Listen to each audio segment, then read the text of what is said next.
perang Ukraina dan Rusia yang ternyata benar-benar terjadi. 2 warga Indonesia yang positif terinfeksi virus corona. Isu perubahan iklim menjadi salah satu isu yang kian memanas. Akibat pandemi corona, cuaca ekstrim dan perang Rusia-Ukraina, harga pupuk kimia naik hingga 52,59%, serta mempengaruhi sistem produksi dan distribusi hingga pasokan pangan turun hingga mengancam terjadinya krisis pangan global. Dunia saat ini tengah menghadapi ancaman krisis pangan global.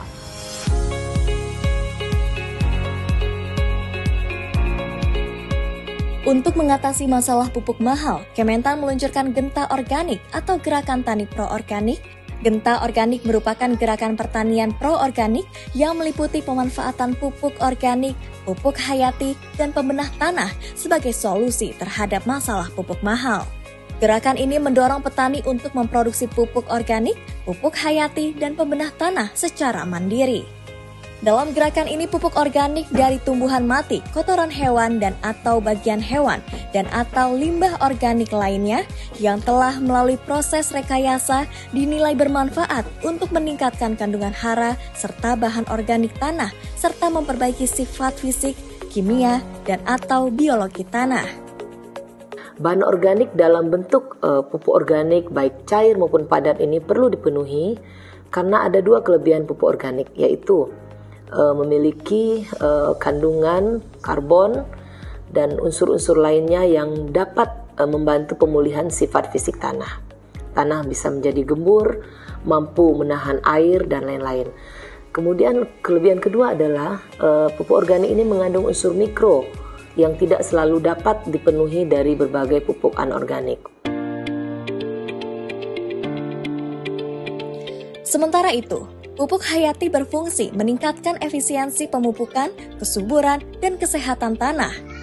Formulasi pupuk hayati adalah komposisi mikroba dan bahan pembawa penyusun pupuk hayati. Pupuk hayati adalah pupuk alami yang mengandung mikroba menguntungkan baik tunggal maupun campuran yang dapat meningkatkan ketersediaan unsur hara tanah serta pertumbuhan dan hasil tanaman.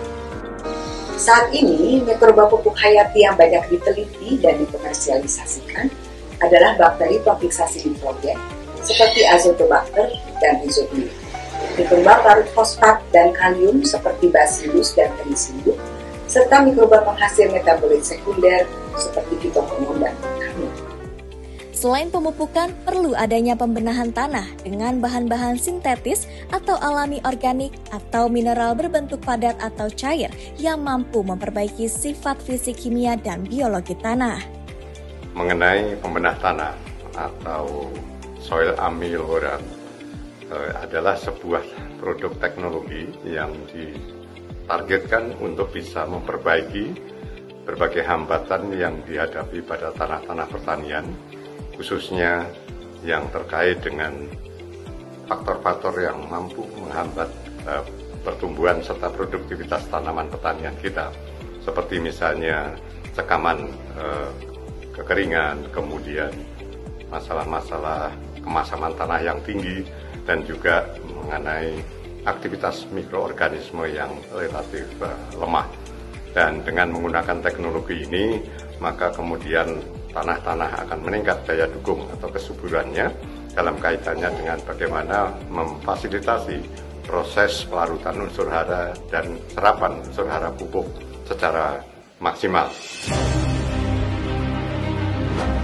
Kementan juga terus berupaya memberikan formula untuk para petani gapoktan, petani milenial, penyuluh dan pusat pelatihan pertanian dan perdesaan swadaya untuk mengatasi harga pupuk yang mahal. Gerakan Tani Pro Organik yang disingkat sebagai Genta Organik tidak berarti mengharamkan pupuk anorganik atau pupuk kimia, tidak. Gerakan Tani Pro Organik ini boleh menggunakan pupuk kimia, asal saja jangan berlebihan. Gunakan pupuk kimia secukupnya. Karena kalau kita menggunakan pupuk kimia berlebihan, itu akan meningkatkan risiko terkena hama penyakit. Di saat yang sama juga akan merusak lingkungan. Di saat yang sama, pemupukan berlebih juga itu namanya pemborosan alias buang-buang duit. Oleh karena itu sekali lagi, genta organik boleh menggunakan pupuk kimia asal seperlunya atau asal mengikuti konsep pemupukan berimbang.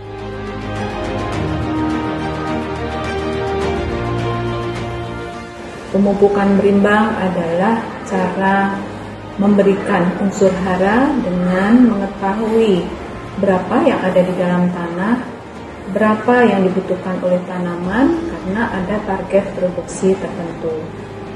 Untuk memenuhi pemupukan berimbang, kita dapat mengetahui dari mana unsur hara itu. Pertama, ada yang berasal dari air irigasi, ada berasal dari tanah, ada yang berasal dari udara, dan ada juga unsur hara berasal dari dekomposisi bahan organik. Juga ada ketersediaan unsur hara dari bantuan mikroba dan fauna yang ada di dalam tanah. Kemudian untuk menyikapi pupuk yang mahal saat ini, pemupukan berimbang menuntun kita menghitung berapa unsur hara yang diperlukan, berapa yang harus ditambahkan, karena kita punya target produksi tertentu agar kelestarian lingkungan terjaga, produksi tercapai. Genta Organik, gerakan penggunaan pupuk organik, pupuk hayati, pembenah tanah, dan pemupukan berimbang akan menjadi solusi pupuk kimia mahal dan diharapkan menyuburkan tanah, meningkatkan produksi pertanian, mengurangi penggunaan pupuk anorganik, menjaga kelestarian lingkungan, dan keberlanjutan sumber daya alam yang pada akhirnya mendukung terwujudnya swasembada pangan dan kedaulatan pangan nasional.